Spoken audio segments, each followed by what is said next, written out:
Devil's Reject est un des rares films d'horreur culte du début du XXIe siècle, dont l'aura est encore intacte.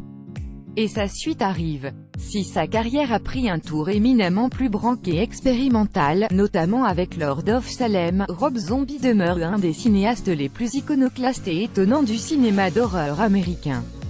Sa grande œuvre demeure Devil's Reject, des calques 70s de La Maison aux Mille Morts, son premier long-métrage accouché dans la douleur.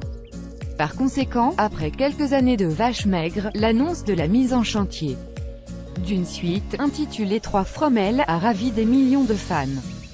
Pour autant, si l'on savait que Rob Zombie avait entamé il y a quelques semaines le tournage des nouvelles mésaventures de la famille Firefly, on était encore dans le flou sur l'agenda de la production.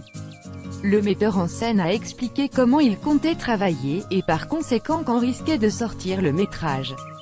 Il s'en est expliqué au micro de Trunk Nation. On a fini le tournage. Et, tout simplement, le processus de fabrication est en pause, on attend plus que moi. Parce que le film va rester en l'état jusqu'à ce que je rentre de tournée, ce qui nous emmène sans doute jusqu'à la fin août. Je ne me rappelle plus quand se termine la tournée avec Marilyn Manson, début septembre. Et ensuite, on commencera le montage. Ça devrait m'occuper jusqu'à la fin de l'année.